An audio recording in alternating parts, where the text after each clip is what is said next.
Welcome to this special edition of Sports Guys Talking Wrestling. Stu Myrick here. Hope you are having a wonderful holiday season, getting ready for the start of 2024. But before we get to 2024, there is one more wrestling pay-per-view. That is AEW World's End. It will happen this Saturday, 8 p.m. Eastern, 7 p.m. Central. You get it on Bleacher Report if you're in the United States. If you're outside the United States, it's available via Triller TV, YouTube, PPV.com, several other platforms. It will come to us from the Nassau Veterans Memorial Coliseum in Long Island, New York, a legendary building for pro wrestling. And as is customary, we are about to hear from the AEW owner and CEO, Tony Khan, in his customary pre-event media conference call. As you might expect, this will probably last right around an hour. He will, of course, address the pay-per-view. There'll probably be some questions ranging from booking to attendance figures to ratings to whatever. TV rights, that's coming up. It's getting close to the time when they need to find a media partner, whether they stay with Warner Brothers Discovery or somebody else. But in it should hopefully focus, for the most part, around the pay-per-view. And pay-per-view is a pretty good card, and I'll go over it after the call. Got quite a few matches announced last night on AEW Dynamite. I suspect we will probably hear at least one or two more matches announced tomorrow night on AEW Rampage. So it should be a good card. So, yeah, for now, let me send you to the AEW World's End Media Conference Call with AEW owner and CEO, Tony Khan. It's great to catch up with all of you. Really excited for the World's End Media Call. Hopefully we'll see a lot of you this weekend on Long Island. And for those of you who can't join us on Long Island, I hope you'll all be able to watch the pay-per-view. It's been a really exciting time in AEW TV. For anybody who's not already on the media call, just to help you get some more anticipation, I think this is going to be a really interesting media call. I'm very excited for it. I'm excited to break things down, really excited about the things we've been working on in AEW, and I think there's a lot of exciting things to talk about going into the future. I'll probably talk more about some of the mechanics and science of pro wrestling than I normally would, and I'm very excited for that. So looking forward to this, and with that, Jim, let's kick it off. All right. Thanks, Tony. We're going to start with Phil Strum from USA Today Network. And after Phil's completed, we're going to follow Phil with Steve Fall from 10 Count. Phil, you're up. Hi, Tony. Thanks for doing this. As always, I'm looking forward to attending my first AEW pay-per-view this weekend. There's a lot of options for venues in the New York metropolitan area, and you've already had great success at the UBS Arena right down the road. I'm interested in knowing why Nassau Coliseum, which is a classic old venue, as I know as a native Long Islander and a New York Islanders fan, in its own right, was why Nassau Coliseum was chosen for this event and what went into that. Thank you. Thank you. It's a great venue. Nassau Coliseum has a lot of pro wrestling history. Also, the greatest ability is availability. And in this case, this is a perfect time of year to host a wrestling pay-per-view. We've had this great year debuting new events. Of course, more importantly and bigger than anything, AEW All In, going to Wembley Stadium and selling the most tickets in the history of pro wrestling and having this incredible event. And we built something really special there. We also added Wrestle Dream, which was something very, very cool and one of the best events we've ever done. And again, built a great new tradition with Wrestle Dream. And of course, last year, Forbidden Door was a tremendous debut for us. And again, Forbidden Door this year, incredible. And each of the last 2 years, Forbidden Door arguably has been the best wrestling event of the entire year. And now here we are going into our first ever World's End. I think we've shown when we add new events, we set a high standard. And in this case, I felt like going into the New York market, particularly Long Island, at this time of year would make a lot of sense. I think we've been proven right with the great success of the live event. Nassau Coliseum is a great venue. I've been there before like you, to see the New York Islanders. I was actually there with friends for the last game the Islanders ever won at Nassau Coliseum in the playoffs. And it's a great venue. We've had great success at UBS Arena. Obviously, there is hockey coming up at UBS Arena, and I think this was really kismet. It was fate, and it was a great situation at Nassau Coliseum with its great history of pro wrestling. And for what's going to be a great event this weekend, that we would go there, and this is going to be tremendous. I'm really looking forward to World's End, and I'm glad you're going to be there, Phil. And based on the success of the tickets, it worked out really well for us. And as a pay-per-view, I can promise it's going to be a great show. Thanks. Thank you, Phil. Steve Fall from 10 Count, you are next. Jason Powell from ProWrestling.net will follow Steve. Steve, you're up. Hey, Tony, I'm excited to be there this weekend for the show. And I want to ask about the Devil, because this storyline has taken over AEW. And was this inspired by the Black Scorpion in WCW? Plus, is there a reveal coming up? Because we're all waiting, and, is World End is going to be the place we're going to find out who the actual Devil is? Well, it feels like we're getting close to that point. And I do expect some big revelations and big moments at World's End. It's its own idea, and it's something that I'm excited about. I do feel like it's coming close to the culmination, and it does feel like the secrets will be revealed at World's End, and I'm looking forward to it. It's been very different than the other aspects of AEW, which I think that as I go on here and get into some of these more technical questions, I'm really looking forward to talking about the presentation of AEW recently and what we've done. I think one aspect of it that's been really interesting and has been something to keep people hooked, and those people that want to see that kind of episodic story, it's really something that has got a lot of people talking, and I think has built a lot of interest for World's End, is the identity of the Devil. And last night, finding out that Samoa Joe is working with the Devil, and it's MJF versus Samoa Joe. And I think that twist adds a new layer to it, knowing that Samoa Joe, of course, has been working with the Devil in cahoots, but who is the Devil now knows that we know it's not Samoa Joe. And very excited for the match. I think last time MJF versus Samoa Joe at Grand Slam was a great match, and now the stakes have been set, and the table is there, and we're ready for a great MJF versus Samoa Joe match with different set of stakes. Thanks, Steve. Thank you, Steve. Jason Powell from ProWrestling.net will come next, and I'm going to follow Jason with a write-in from Kimmy Sokol from the Pop Break. Jason. Yeah, I just wanted to know, how would you label your long-term standing with Warner Brothers Discovery? And do you feel like you have viable alternatives for television partners if you don't end up doing business with them beyond the current deal? Yes, it's a great question. We have a great relationship with Warner Brothers Discovery. It's amazing now. We've been talking to them for several years. You know, this coming weekend marks the 5-year anniversary of the launch of AEW. And we announced the formation of the company on January 1st, 2019. And here we are, days away from the 5-year anniversary of that. And Warner Brothers Discovery has been an indispensable partner throughout this journey.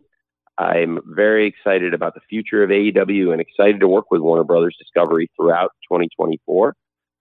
And going forward after that, there's going to be a lot of exciting conversations about AEW media rights. It'll be a very exciting year, and a lot of things are going to happen. We have a great situation with Warner Brothers Discovery, and it's been a great year for that partnership. I think I'll be talking probably a good deal more about Collision on this call and maybe more about some of the wrestling aspects. But as a TV show, it's had a tremendous year. Recently, it's done very well. And again, I think I'll talk more technical mechanics about why I think that may be and why that's so important. But Collision, tremendous first year. And that was a big step in the partnership this year to add 2 more hours of content. And you asked about alternatives. Well, we're under an exclusive agreement, and I can't say what the future of AEW will hold for certain, but I know that there is a lot of interest in pro wrestling, and judging by the market I've had with lots of interest in Ring of Honor, which I'm holding, and looking forward to having extra cards to play later in the coming year in such a negotiation. And knowing that there's a ton of interest in ROH and that product right now from outside parties, and knowing that there's far, far more interest in AEW, multiple times more, and far greater rights fees out there for AEW in the future, I think it bodes very well in the market, knowing that there will likely be a lot of suitors for AEW and following what's happening in pro wrestling. And we'll find out for sure as we get closer to the end of the year, potentially. Although I have to say, it's really, really great working here at Warner Brothers Discovery. And if anybody came in, it would have to be a heck of an offer, because we have a great thing going here. And I would, all things being considered, this is a great place to be. So I really do value the relationship, and I think it's in a great place. Thanks, Steve. Thanks, Jason. Tony, I'm going to read you a question here from Kimmy Sokol from the Pop Break, and then Stu Myrick from Sports Guys Talking Wrestling will follow Kimmy's question, which is, although only securing 3 points in the Continental Classic, how would you assess Daniel Garcia's performance in the tournament? It's a great question. I think Daniel Garcia tore the house down match after match, and I think what the Continental Classic's all about is having the best match you can have, putting forth the best effort you can, and trying to get better throughout the tournament. And I think Daniel Garcia came out of the tournament in a far better place than he went in. He's a better wrestler, and I know from talking to him, it's his greatest experience in pro wrestling. He felt like he came out of the tournament a much better wrestler. And for a young star like him, now with so much upside, I think that's so great. And I love that aspect of it. And I think in addition to all the great matches, all the great stars, and now having a great block finals this week, having the leagues go on with a Blue League final like Eddie Kingston versus Bryan Danielson, that was one of the best matches ever on Dynamite, one-on-one, and then also this incredible three-way match. They were so different from each other, and they were so great. And to have the Gold League final with Swerve Strickland versus Jon Moxley versus Jay White the same night, it was just two of the best matches ever on Dynamite in the same night, leading into one of our biggest pay-per-views. And I'm really excited for this weekend. I think Eddie Kingston versus Jon Moxley is a perfect final, and I think both of them throughout the Gold League and the Blue League respectively really earned these positions, and they have so much history with each other. I think this is going to be such an amazing match. I'm really excited about it. And then I have to say, with Daniel Garcia, he time after time throughout the tournament demonstrated to me personally, and I think to everyone in AEW and to all the fans, that he is a force to be reckoned with in the future, and that he will be a fixture in AEW, I hope, for a very long time. And as you said, even though he only earned 3 points in the tournament, there were three very important points in the tournament. And certainly he finished the tournament on a very high note. Thank you. Thank you, Kimmy. Stu Myrick from Sports Guys Talking Wrestling is next. Brandon Thurston from WrestleNomics will follow Stu. Stu? Tony, thank you so much for the time. Given the relationship between AEW and New Japan Pro Wrestling, I wanted to get your reaction to Hiroshi Tanahashi being named president of New Japan. Well, what a great question. I'm very excited about Hiroshi Tanahashi taking over as the new president. Wishing the best to Obari-san. Mr. Obari has been a great president. We ushered in the Forbidden Door partnership under his management, and I will always value his contributions. New Japan Pro Wrestling has become such a great international partner for us, and domestically too. We love working with them all over the world. And given all of our entanglements, I think it makes so much sense to have somebody that AEW has a very close working relationship with, and somebody in particular that is respected throughout the New Japan locker room and every wrestling locker room in the planet. And that is Mr. Tanahashi, pun intended, to a T. And personally, I've really valued my experiences working with Tanahashi-san. He's one of the smartest and most prepared wrestlers I've ever produced and worked with on multiple shows. We've had great matches working with him, whether it's Jon Moxley, MJF, Swerve Strickland, anybody that's gotten in with Tanahashi has had a great match. And I know everybody in AEW respects the hell out of Tanahashi, as does everyone in New Japan. And as I said, pretty much any wrestling locker room in the world, this is one of the most revered professionals, and it's for good reason. He is a great person, a great professional, a great leader, and he's going to be a great leader for New Japan. And I'm very proud to be partners with a company like New Japan Pro Wrestling with a president like Hiroshi Tanahashi. Thank you. I'm going to go with Brandon Thurston with WrestleNomics comes next, and Dominic D'Angelo from Ad Free Shows will follow Brandon. Hi, Tony. Thanks as always for your time. With the year coming to an end, I wanted to ask you about TV ratings for AEW. Dynamite TV ratings and Rampage ratings were down on average in all 4 quarters this year from their ratings in 2022. So I was wondering what your thoughts are on what the biggest reasons are for that change. I think the Dynamite rating in particular held up very well relative to cable. And in fact, I think the Dynamite is year over year. Isn't Dynamite pretty similar to Raw this quarter? Given a couple percent at most in terms of the year over year. With that, Brandon, by the way, you can unmute Brandon if you want to, because I'll gladly. Dynamite is down in Q4 in total viewership 10%, and Raw is down 8%. So, like I said, it's within a couple. It's basically very similar year over year. You would say Dynamite and Raw this quarter. In this quarter, yeah. But in the demo, I do think it's been very similar, and I think it's cable in general is down. Obviously, those are the big cable products of both companies year over year historically. I know it's AEW. We've only been around 5 years, but that has kind of been our flagship show since the beginning. So, you say Raw is down 8% and Dynamite's down 10%. I think I was, and I had that off the top of my head pretty much. And that's very similar. And both of those are ahead of the decline in cable television. Cable television is down a lot more than 10% year over year. And both of us at Raw at down 8% and Dynamite down 10% are beating the hell out of gravity. And both of us are looking at a big pay raise this year for Dynamite and Raw. And Raw, having made $265 million a year last year, for them to get a pay raise, that's going to be a really big number for them. And for us, it's a lot of money too.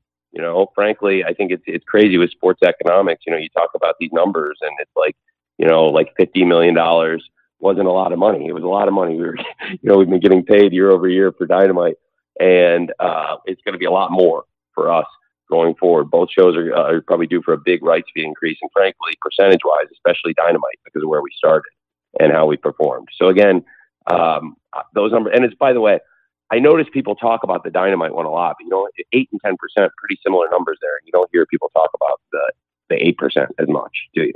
And then if people bring up football, I would point out that this is versus last year's quarter, whether it was football and the quarter before and the quarter before and every quarter the show's ever been on in Q4, because that's Q4 every year.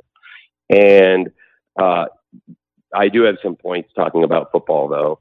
When I get to the collision ratings, there's no year-over-year collision ratings history. So anyway, so to your point, I think, to be 8 to 10% to me is very similar with the drop in cable being much more than that. And so I think that both shows have done really well to, frankly, defy gravity and stay ahead of the drop, which, as I understand, is closer to 20%. And again, Brandon, if you guys, I'm happy to and Brandon, I assume I will see you at the Scrum also. So, and I will, and I would, very, very glad to talk, numbers and stuff and have like kind of a back and forth on some of these things, because I think you're very, very intelligent, articulate, and one of the best read and best researched people on this particular subject. And I could learn something from you about it.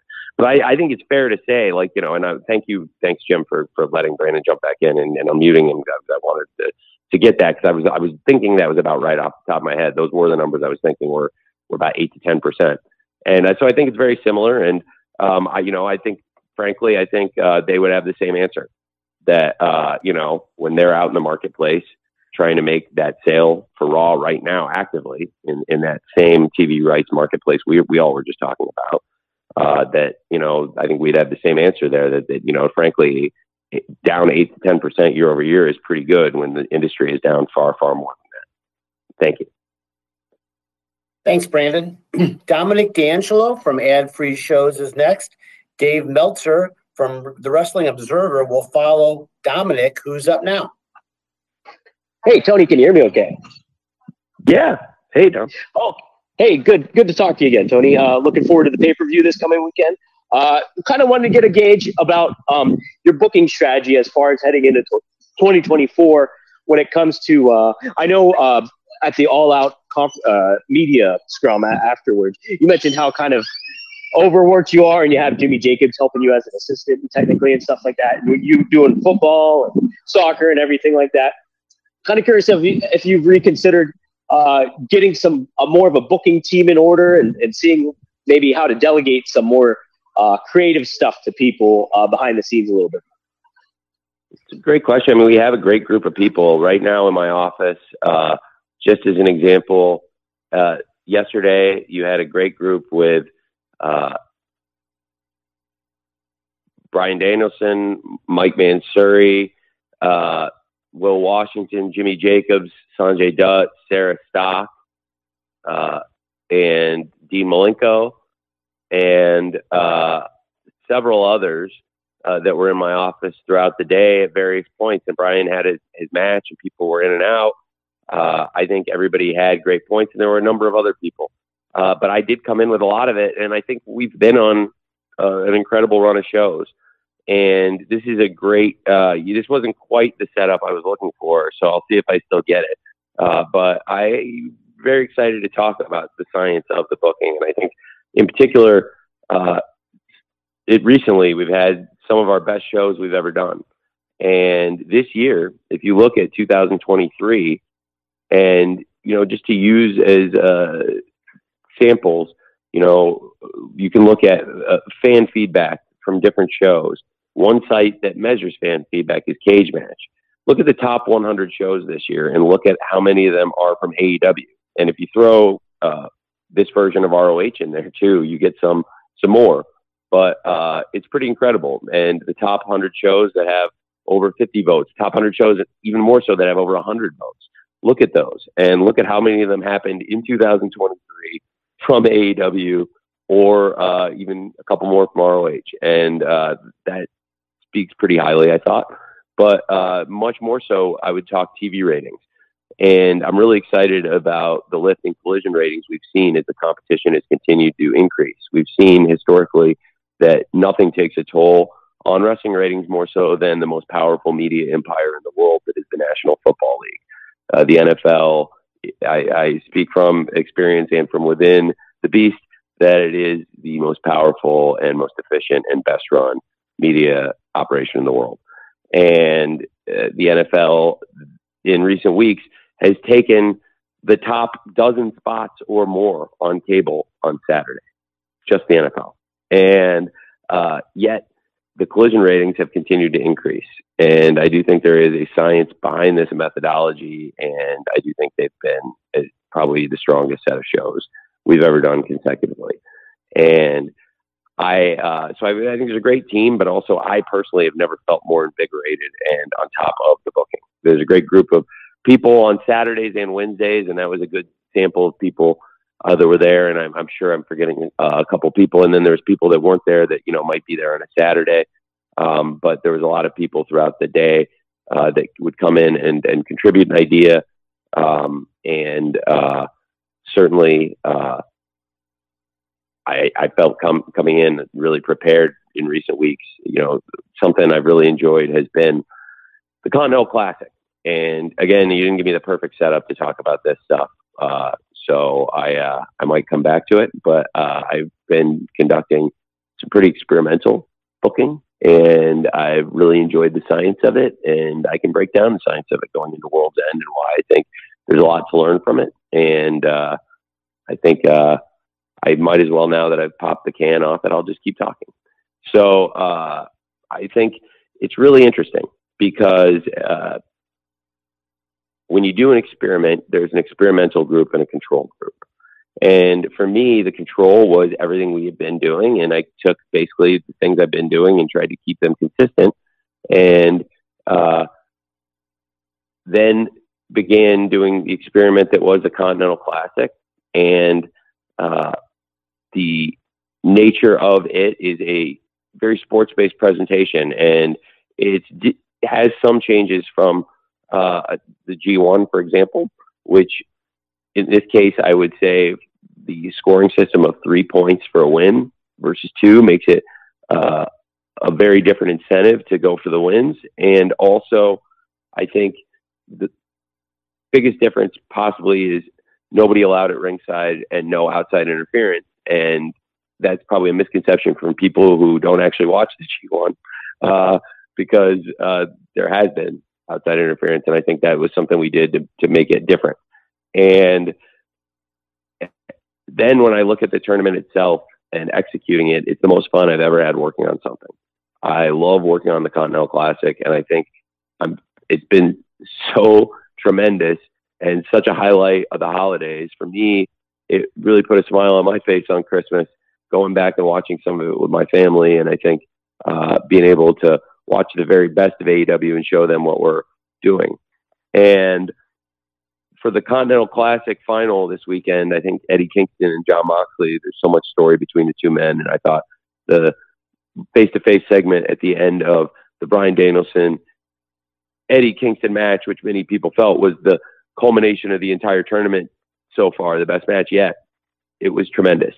So when you do an experiment, you have an experimental group and a control group. If the control is what we've been doing and the things that have been on AEW and what we're doing, the experiment was increasing the allocation of this very meat and potatoes, sports-based, old-school pro wrestling at its finest, in my opinion, Continental Classic. And the experiment, I think, has been very successful, and it has yielded really interesting results. And one thing I would point to in particular is that ratings increase on Collision, because Collision probably leaned into being a bit more sports-based presentation to begin with.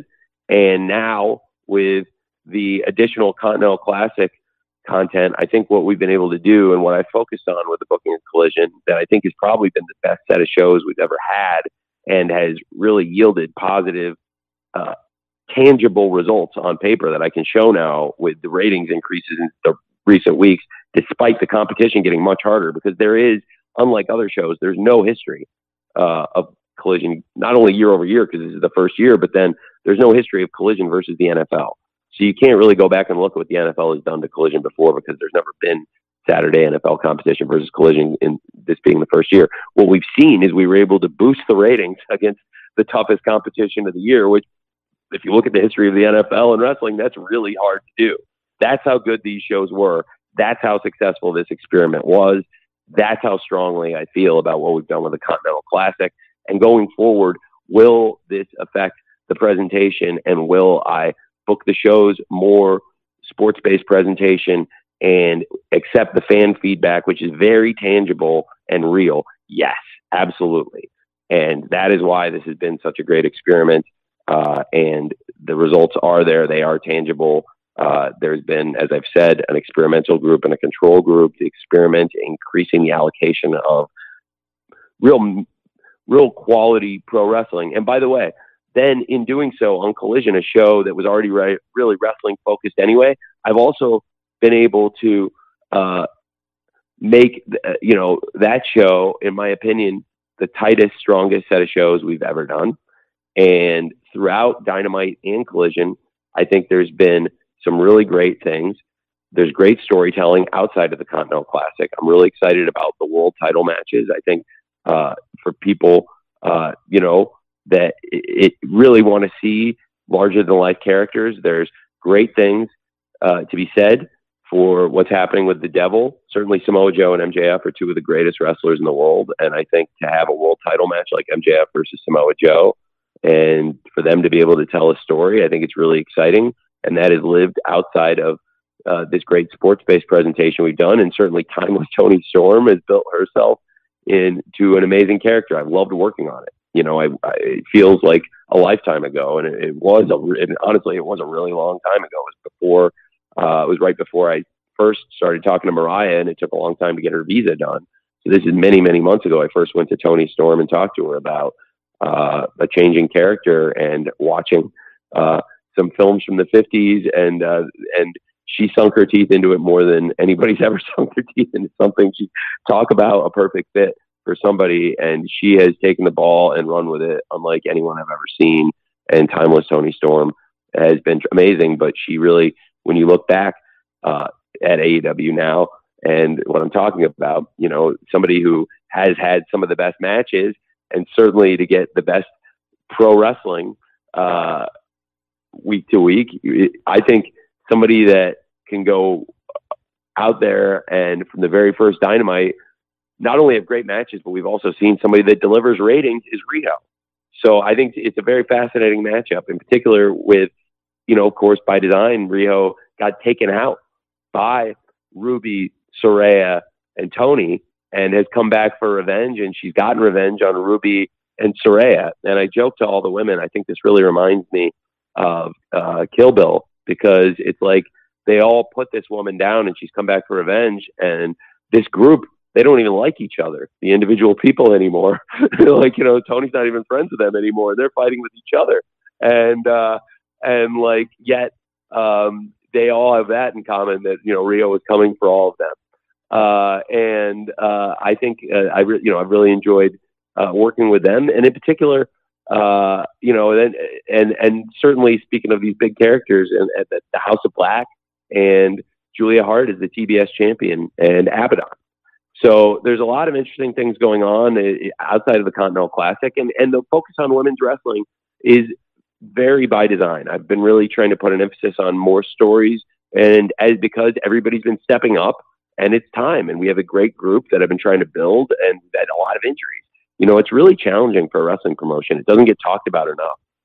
When you have people like Kenny Omega, Adam Cole, Pac on the men's side just to get started, I mean, you know, I think it could cripple a wrestling company I think it could cripple most wrestling companies when you say on the men's side, you're going to lose Kenny Omega, Adam Cole, and Pac, and then Jamie Hayter, Britt Baker, and Thunder Rosa on the women's side. I mean, certainly, you know, for us a few years ago in the pandemic era, something like that would have completely crippled the company to lose that volume of stars. Yet, time after time, AEW wrestlers have stepped up, and mentioning those names in the women's division, it was great to get Thunder Rosa back again, part of the great Collision show this past week that delivered a really strong number that's been up week after week after week, despite the competition only getting harder and harder with the NFL stepping in.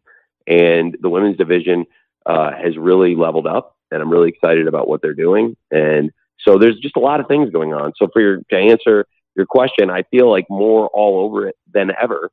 I think the experiments we've been doing are working, and I have a better sense of where to go and what to do going into 2024 than I ever have before. Thank you. Thank you very much, Dominic. Dave Meltzer from the Wrestling Observer is next. Amy Nemedy from WrestleJoy will follow Dave. Dave, you're up.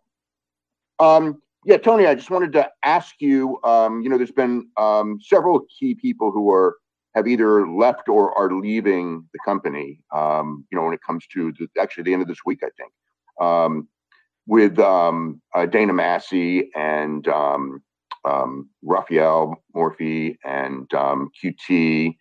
And also, I was going to ask what the status is of Mega. But so do you have replacements set up for these? Because obviously these are really major positions. You know, I mean, it's coincidental. Yeah, I have some pretty big things to announce going forward. And obviously it's a lot of people I really value. You said a lot of great names. I mean, I could write a book on each of these people. I really value them. I think when you talk about Dana, Raph, and QT, each of them has been with us since the beginning and made huge contributions to the company. And it's really very challenging to have people like that step away. But I think the company's growing, and I'm very excited about what we'll be doing in 2024. I think right before you asked, I just kind of wrote a book on the creative side in terms of giving a long answer about things I think that are strong, and some of the pro wrestling and some of the larger than life characters, and the mix of them, and the experiments we've been doing on the TV side. And I think what has been very successful. I believe that on the business side and on the operational side, the company continues to grow. I have certainly been looking at making more hires and growing the company, and I'm working on stuff I'm really excited about. And at the end of the year, of course, not unusual sometimes in businesses for contract things to expire December 31st at the end of the year, and new cycles to start January 1st. And just like the name of the pay-per-view, this Saturday night, World's End, it's going to be a new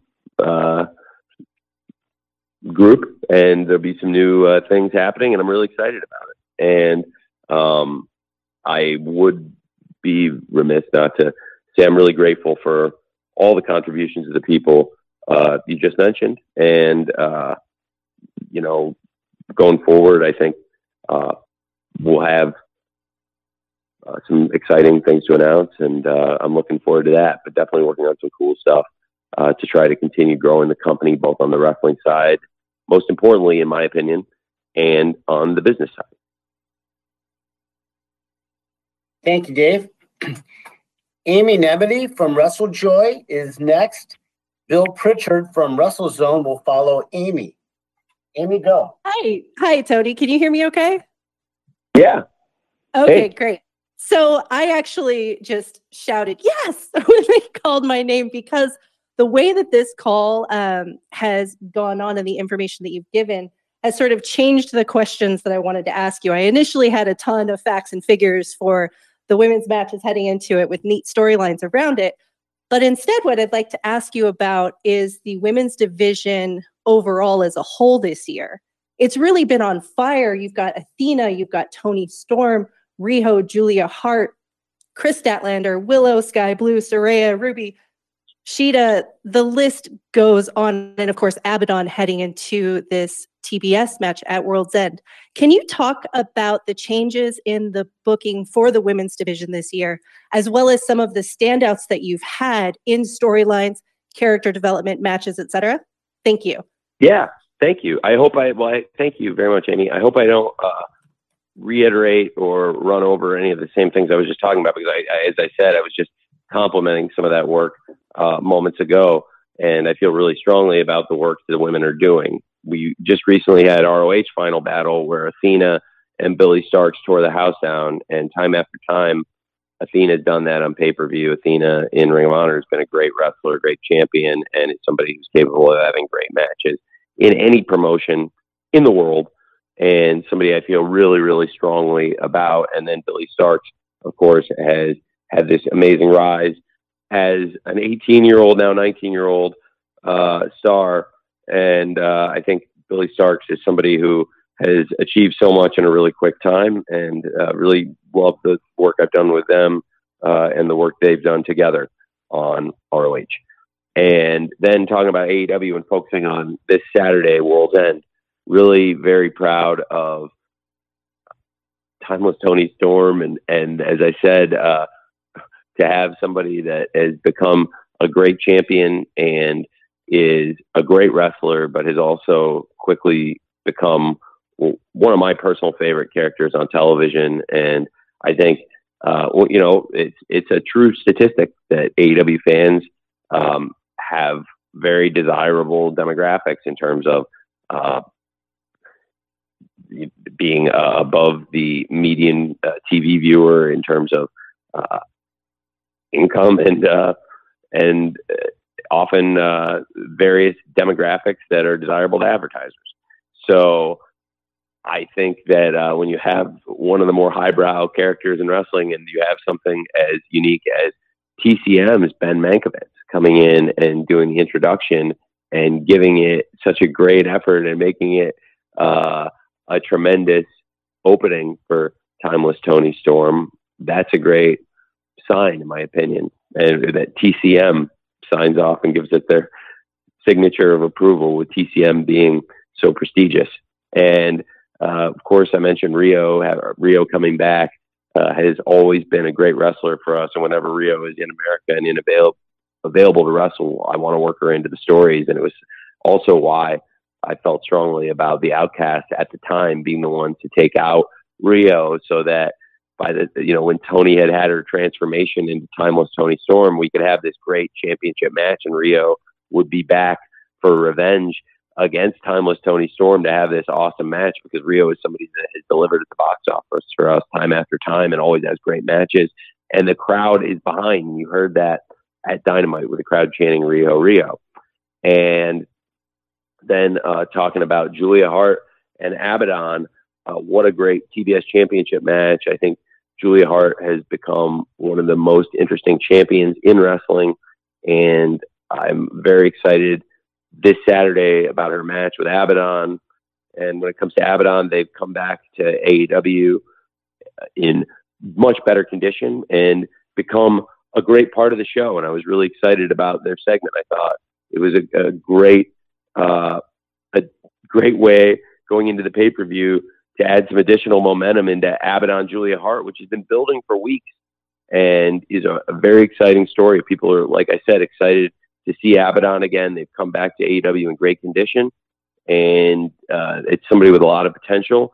And I think Abaddon would be a great TBS champion, and they'll be facing a great TBS champion in Julia Hart, who has stepped up and done so well in the spot so far.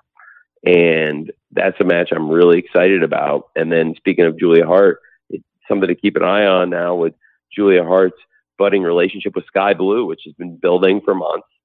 That story has been something to follow. That's in a great place. And then, of course, that all led to an exciting return also for Thunder Rosa, stepping out of the commentary desk, returning to the ring. So there's so many exciting things happening. And you mentioned some of the other great stars, Saraya and Ruby.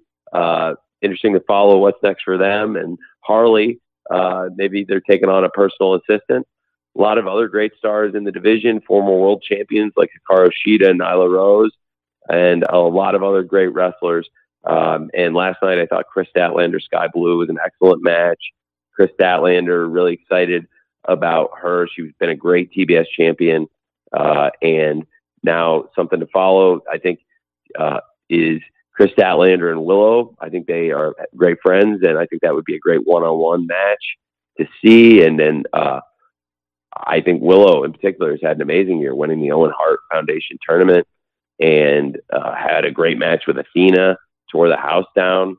And then we've seen Willow also tear the house down recently, speaking of Willow and Chris Statlander, against Mercedes and Diamante on Collision in the street fight. So many great names, so many great fights happening in the women's division, which is in, I think, the strongest place it's been. And imagine how much better it's going to get, because I plan to be very active in free agency, and we have great names coming back like Dr. Britt Baker, DMD, and Jamie Hayter, great world champion who was the top star in the division at the time she was injured, and certainly going back to Wembley Stadium, London this year. That's going to be so huge for us, potentially getting Jamie Hayter back in the division, which I believe right now is in the strongest place it's ever been. And when we get those big stars back, and if I am as active in free agency as I have the ability to be, then I think things could get really exciting. Thank you. Thank you, Amy. Bill Pritchard from WrestleZone is next, and he will be followed by Amir Rahman from Power 88.1 FM in Vegas. Bill.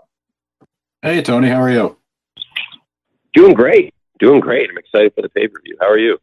I'm equally as excited. I had a question about Kenny Omega. Obviously, the injury impacted the tag match that it looked like it was building to. Can you speak to how much it had an impact on the rest of the card, and if it moved up Sammy Guevara's return at all? It affected a lot of things. It affected a lot of stuff. When you lose a star like Kenny Omega, the dominoes start to drop, and that's a great, great question. And it's something people don't think about as much, that when there's an effect on things that can affect people all over the show in different places. So I think that's very intuitive. And Sammy is somebody we're really excited about. And of course, Sammy has a lot of a great history to mine. And there's always something to be said for having a huge star like Sammy Guevara returning from injury. And we've got so much to celebrate with Ty and Sammy and the birth of Luna, and very excited for them. And when it comes to Kenny Omega, you know, I think your instincts are tremendous. It does change things a lot. And what I'm excited about is how strong the card is and how many great things there are when you look at a pay-per-view that has, you know, so many things like top to bottom and these huge matches. Of course, like we've talked a lot about the Continental Classic, and to get to the final with Moxley and Kingston, and this great card top to bottom with, you know, with some MJF versus Samoa Joe for the world title, and Tony Storm versus Rio, Abaddon versus Julia Hart, Christian Cage versus Adam Copeland, and so many more big matches, but certainly throughout the card, then the effects were felt. So it's good timing for the AEW roster to step up, and very excited to have 8-man tag coming up with the Don Callis family, Ricky Starks and Big Bill, all of whom I think are tremendous wrestlers, deserve the spot. Stepping into the ring with Sting, Darby Allin, Chris Jericho, and now Sammy Guevara. I think that's really exciting, and it does, you know, it is something that obviously was impacted, because originally we had planned for Chris Jericho to team with Kenny Omega versus Starks and Big Bill, but with Kenny Omega not there, I don't think, you know, frankly, you're not going to try and put anybody to fill Kenny Omega's shoes. Nobody can do that. There's only one Kenny Omega.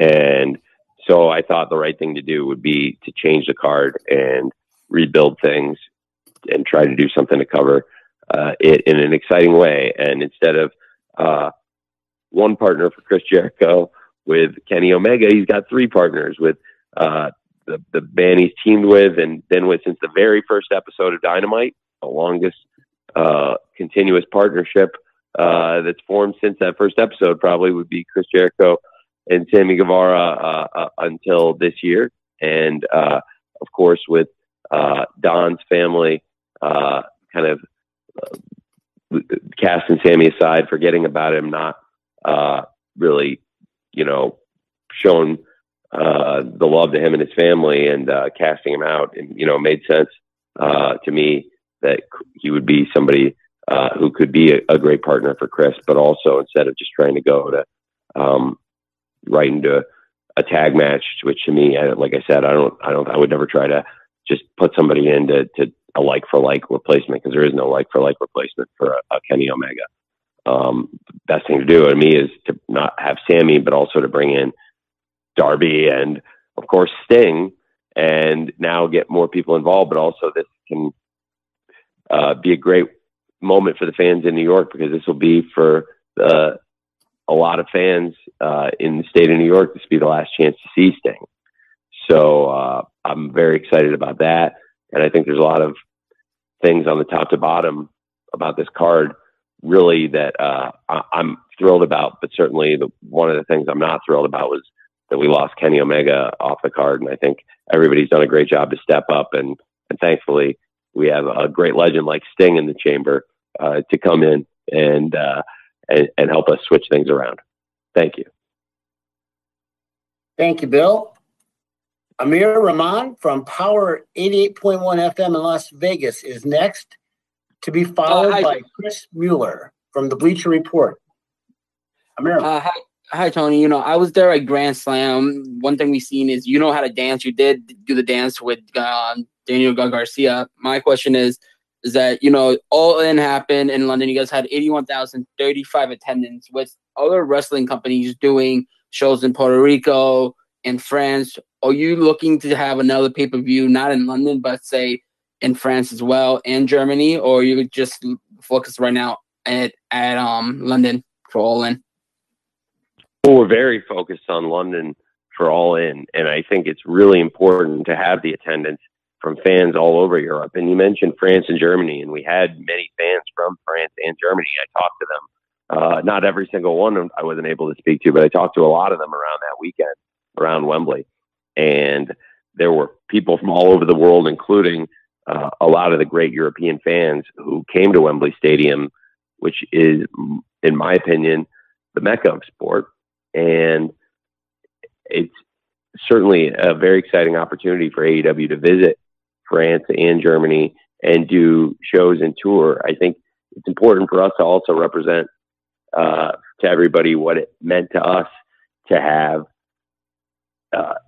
fans from all over the world attending at Wembley Stadium, and what the multi-million-dollar gates represent.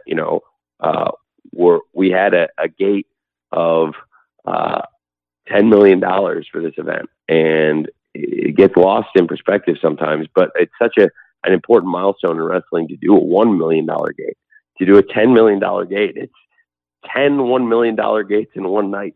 It's 50 $200,000 gates in one night. And the $200,000 gate's a pretty good house. It looks good on TV. It's a good crowd. And so I think it's pretty historic what we've been able to do in London, and now to go back again and have All In 2024 be in such a great place now, and have ballpark 5 million in tickets already for an event that is, still 8 months away. It's pretty cool. And tickets continue to sell, and the excitement continues to build for AEW All In Wembley Stadium. I think eyes of the pay-per-view world this weekend are going to be on AEW World's End, and certainly we'll keep advertising, pushing London Wembley Stadium. And to us, it's really important to have the support of the fans from France and Germany. Certainly, they are great markets for us to tour and try to take that next step potentially in the future. But I think there's a lot of focus right now trying to make sure that our return to London is very successful, because that's been a great step for us. And certainly, not only in just my opinion, but I think the history books will show what we've been able to build in London is one of the greatest achievements in the history of pro wrestling. Thank you. Thank you, Amir. Okay, with the 5 minutes we have remaining, we've got Chris Mueller from Bleacher Report, and we're going to end it with Jim Varsalone from the Miami Herald. Chris?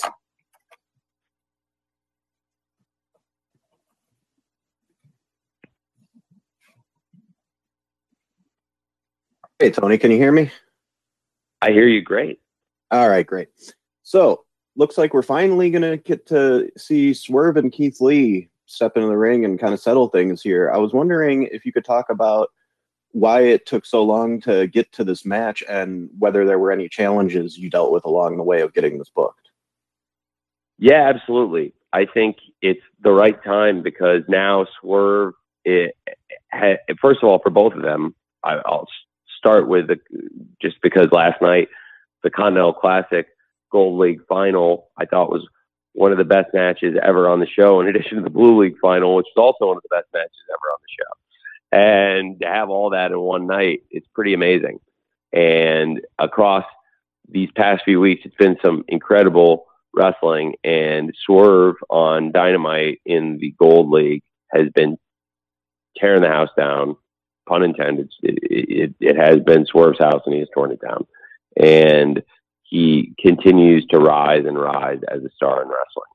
I'm very excited about the match, and in particular, the timing of it is by design. We've been trying to build both men. I think Swerve has had this meteoric rise, unlike anybody in AEW or anyone in pro wrestling. It has been very organic, and he has earned the position.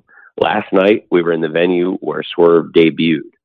He had his first ever AEW appearance. He arrived in Orlando at Revolution 22 in the same arena. So when I first saw Swerve, when I first walked up to him, I remember being in that arena with him. And it was the first time we'd ever worked together, even though we met outside of the arena when I talked to him about signing him, because he's somebody I felt really strongly about.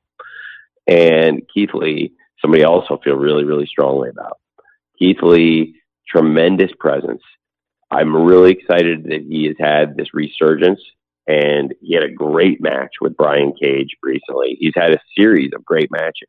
I've been so enthusiastic about AEW Collision, and Keith Lee being presented regularly on Collision is something I love, and something that has been very successful for the show. When you look at, as I mentioned, the great ratings growth we've had and the great success of Collision in recent weeks, rising in the ratings despite the competition getting undisputedly tougher and tougher with the specter of the National Football League appearing. And I think that Keith Lee is a great star, and Keith and Swerve had been a tremendous, tremendous tag team. And they were involved in some of my favorite matches, including when they wrestled the Acclaimed, and when they first won the titles at Dynamite. I think Keith and Swerve together were a force. It's a match people have wanted to see. I joke to people, it's like it's something I have in the chamber for when I need it, like the Sopranos with the Russian. Except the Sopranos you never actually found the Russian in the woods.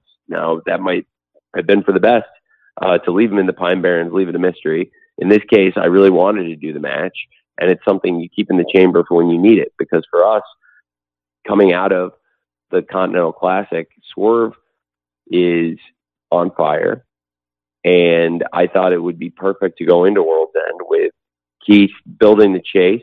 He's had these great matches recently. We didn't know who him was, even though I think we all suspected who him was. And, he's been talking about him. And we've seen Keith go to the incredible Ring of Honor Final Battle show, which was such a tremendous event. Keith, of course, is from Texas, has a great history in Ring of Honor, and in particular has a great history with Shane Taylor. So I thought Keith and Shane Taylor had an excellent match. And we found out that Shane Taylor still wasn't the one Keith was looking for. And then Keith had this tremendous match with Brian Cage on a really successful show on a great Collision. And again, Brian Cage wasn't the person he was looking for in the end. I think when you remember, it was there in San Antonio. Speaking of buildings with significance, it was there in San Antonio where Swerve had put Keith out with the cinder block. So looking at the schedule and building out the calendar, knowing where we were at with the Continental Classic, that's going into World's End this week, and also realizing Swerve and Keith where they're at, that this has been a resurgence for Keith, and Swerve is on this meteoric rise. Both guys really have been doing tremendous, and for the company, it's a great time to go to the match coming out of the Continental Classic, and with Keith having some great matches recently, with Swerve having some great matches recently, both of them looking for the dance partner, but also by design. Frankly, I think that the timing is right, because had I gone to this match at another time and place, I wouldn't do anything differently in terms of what we've done with Swerve. I think it's been perfect. I wouldn't change a thing. He's perfect. And so now I believe he faces his toughest test, and a test we've been looking forward to for a long time, and it's built interest. And I think certainly it's a match I've wanted to see for a really long time. They have faced off before in tag team competition. They've teamed up, but this will be the first one-on-one match, and fans have really been looking forward to it. And I'm excited about Keith and Swerve facing off on Saturday this weekend at World's End. Thanks. Thank you, Chris. Tony, we're at time. Do you have time, though, to take care of Jim Varsalon from the Miami Herald? Oh, yeah. Please. Okay. I appreciate Jim, it. you're going to wrap it up for us. Jim, you're up. You ready to go? Yes, thank you all. A very good show last night in Orlando. Live crowd was really good. I want to ask, you mentioned Continental Classic, obviously, big thing at World's End. And I'm curious, with the success that you've talked about with it, and even some of the ratings numbers with it, is this something now that you'll look at, hey, let's try this with a women's Continental Classic? Well, absolutely. I think there's different types of presentation. I think I've talked a lot on this call about why I think the Continental Classic has been a great presentation, and also why a lot of reasons why a lot of our top women have really stepped up, and we're having a lot of great success recently. And I think there's been a lot of folks that have tried to put on our women's wrestling and focusing on the biggest strengths of the people in the division. And, you know, working in the NFL, where you see this week to week scheming in games and people trying to focus on what the strengths of their players are and focusing on the weaknesses of their opponents. And I believe it's a really important thing to do. And I think for this, focusing on the strengths of our wrestlers and the strengths of our wrestling program, the Continental Classic has been a huge success. And I think we've had a lot of success outside of the Continental Classic. And one of the things people have really enjoyed outside of the Continental Classic, in addition to all the great wrestling they've gotten week to week in the Continental Classic tournament, has been the development, growth, and the momentum that the AEW women's division has right now going into this Saturday's World's End pay-per-view. I intend to keep it going, and I'm very excited about it myself. I really believe it's very tangible and real. And certainly, you know, there's a lot of exciting possibilities out there. And I will continue trying to develop all the talent. And the Continental Classic has been a rousing success. And outside of the Continental Classic, I think I'm going to try to continue what I think has been really successful to nurture and develop and grow, and now build this great heat momentum around the women's division of AEW. Thank you, Jim. Thank you, Jim. Tony, we are at time. Do you have any closing thoughts? Thank you, Jim. Yes, I really appreciate all of you very much. Coming to the end of the year, this is the first time we've done this, the holiday week. I appreciate everybody joining us during the holiday week. This is a special time of the year. I wanted to add a wrestling show, even though for some of us it means more work. For a lot of people, it'll mean another nice experience at home, more time watching wrestling, either alone, and it gives them something to do around the holidays, but also for a lot of people who like watching wrestling with their friends and family, like I was growing up, it gives another reason to have your friends over during winter break and watch a big show this Saturday, like AEW World's End, with so many great things to look forward to. And I really appreciate all of you coming and covering it, as I said, during the holiday week, giving us your time. I hope this was somewhat enlightening. And for anybody I did not get to, I tried to answer as many as I could and stay with you here and give good answers whenever possible. And I think that your questions, I really appreciated you all being here and asking such great questions. And if there's anybody I didn't get to who's available, I'd love to see you at World's End, and I'll stay as long as I can, try to answer everybody's questions for everybody who comes to the event. And again, very grateful. And I hope for all of you celebrated, you had a great Christmas. I know I really enjoyed it at home with my family, and I hope all of you had a great holiday season, and wish you all a happy new year, and hopefully see a lot of you this weekend at AEW World's End on Saturday on Long Island. Thank you very much. And there you have it. As expected, just around an hour. As expected, several questions about World's End, several questions about AEW as a whole, even a couple about Ring of Honor. Couple of notes that I made. He did kind of hint that we could see the reveal of the Devil at the pay-per-view with this MJF Samoa Joe title match. It's been an interesting build, I will say that. last night on Dynamite, having the Hooded Henchmen win the Ring of Honor tag team titles. I'm not sure that was that was a choice. I'm not sure I would have gone that way, but okay, whatever. I guess it will probably make sense once we find out their identities. So, I had asked him about his reaction to Hiroshi Tanahashi, the ace of New Japan, now the president of New Japan Pro Wrestling, and he mentioned, has much respect for Tanahashi, one of the smartest and most prepared wrestlers that he's ever worked with, and I would tend to agree. Just what little I know of Tanahashi, he's one of those universally liked, respected. His work in New Japan is as good as anybody's.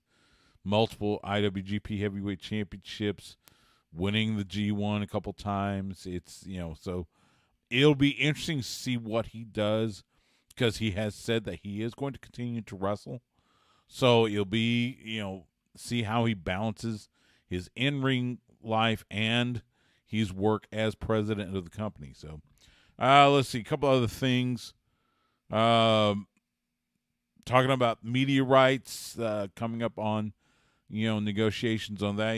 He says 2024 will be a very exciting year. That's been the message. Quite frankly, anytime he's asked about that, it's very exciting. He treasures his relationship with Warner Brothers Discovery, and looks forward to hopefully extending that. We'll see what happens. It's there's a lot of stuff. And I had asked him about it at the Ring of Honor Final Battle media press conference up in Garland, with all the rumors about, WWE talking to Warner Brothers Discovery, and there's been rumors back and forth. Access TV has been mentioned, which, if AEW finds its way there, I think most people would agree that's a step down. Access TV is not nearly as distributed as TBS TNT, so we'll see what happens. Talked a lot about the Continental Classic. He said that was the most fun he's ever had working on something, and I will say it's been a good tournament. It's been really good. It feels like something that could become an annual tradition, kind of AEW's version of the G1 Climax for New Japan. Obviously there's differences, but in the sense of having a kind of a hallmark tournament for your company, I feel like the Continental Classic could be that tournament. So, and there at the end, Jim Varslow asked him, could we see a women's Continental Classic? And I think it could happen. I hesitate as far as the size of the women's roster, but we'll see. I mean, it's possible. It's very possible. Let's see. Dave Meltzer asked him about the staff departures, notably Dana Massey and Rafael Morfetti. And Tony voiced his respect and love for those individuals, said that he's got big things to announce going forward. And so we'll see what happens. We'll see what happens with, Dana Massey was kind of in charge of all the merchandise. We've seen what WWE has done, going in with Fanatics, who handles merchandise for all the major sports leagues. And that includes, like for instance, here in Austin, they handle the University of Texas, the Texas Longhorns. They also handle the NFL and everything, and now they handle WWE. We'll see what Tony has in store for that. Obviously, he was asked about Kenny Omega's, being out because of injuries and such, and he said that that having Kenny Omega out with injury affected a lot of things, and it was supposed to be Chris Jericho and Kenny Omega versus Ricky Starks, Big Bill for the AEW World Tag Team titles. That has changed. and I'll go over the card here in just a second, at least as it looks right now. But he mentioned about how all the, it made a lot of dominoes fall, and they even had to call in Sting to kind of help bolster this match, and there's a lot, and I'll be honest, maybe I'm a little too cautious. I do wonder if I think we can all agree, as much as we hate to say it, we are seeing the beginning of the end of Kenny Omega's wrestling career, at least his in-ring career. The time he has had to take off due to the myriad of injuries he's had, he's put his body through all sorts of hell. And so now he's dealing with the diverticulitis. You wonder how much more he's got left in the ring.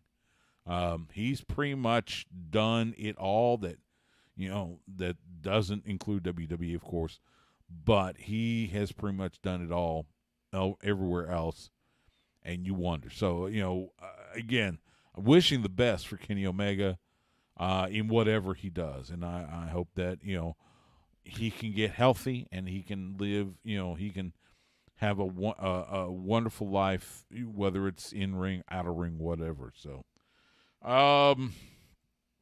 interesting that Tony talked about the timeline that leads to Swerve Strickland and Keith Lee, and he almost made it sound like it was by design. It felt like they had kind of just dropped the storyline for a while, and then they picked it back up. And so, of course, but he talked about how this was the timeline. He couldn't think of a better timeline than what we have now. So, sure, I mean, it feels like it's taken forever, but it's finally going to happen. And let me go over the card real quick. Right now, as we speak, which is about 12:15 p.m. Central, 1:15 p.m. Eastern, on Thursday, December 28th.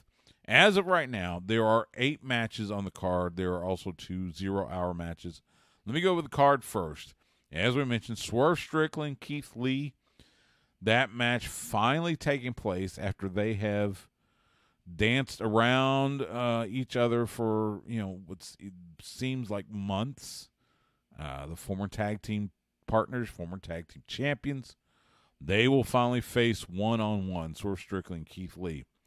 Andrade El Idolo goes up against Miro. This will be an interesting battle. I do wonder if CJ Perry will be ringside. She was in the hospital with an infection on her finger. She had gotten it allegedly from a splinter. It got infected. They had to have surgery on it, and it was pretty gnarly. If you've seen the pictures on Instagram, they are not for the faint of heart, because it shows how bad the finger looked and how nasty it was, and what she had to go through. So I do wonder if she will be at ringside. It would be totally understandable if she's not. All of this, that's the storyline, basically. Andrade Idolo is CJ Perry's client. Miro, CJ Perry's husband. So that's where it's centered around, but we'll see. So, mentioned about the tag team title match not taking place after all. So now it is an 8-man tag.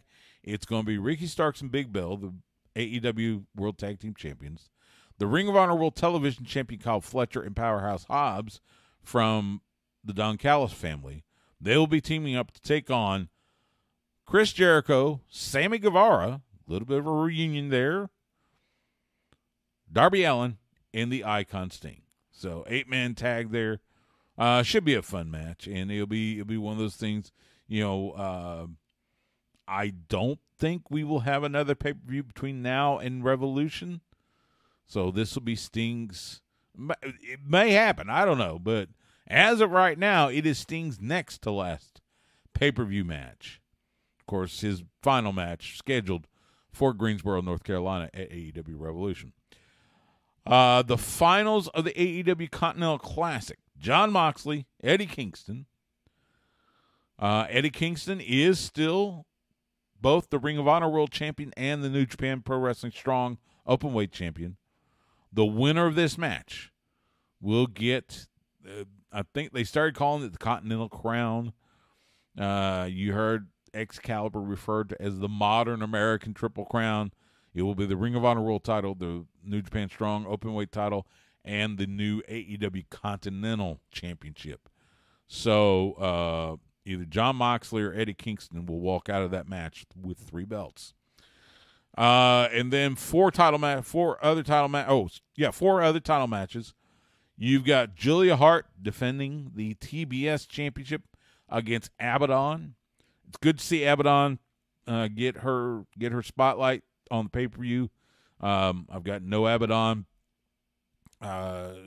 Does quite a bit of working out at the Rhodes Wrestling Academy, Dustin Rhodes Wrestling School, and so it'll be good to see her get some spotlight.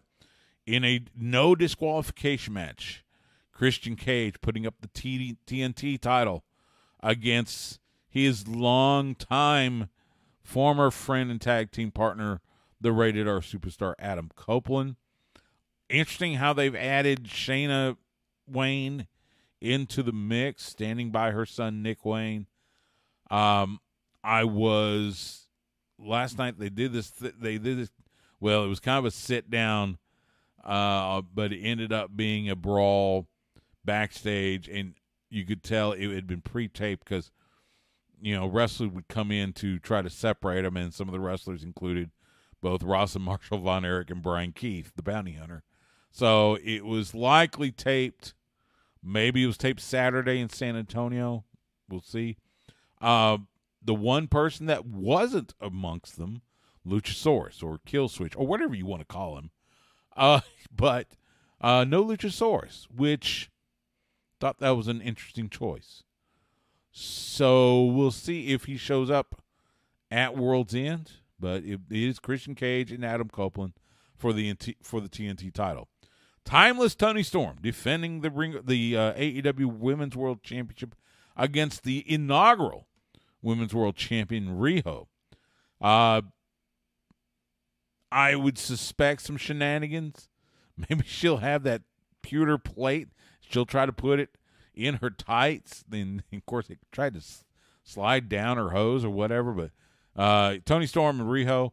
And then the main event, MJF, the AEW World Champion, defending against Samoa Joe. We saw the turn last night on Dynamite. Samoa Joe was, in fact, working with the devil, whoever that may be.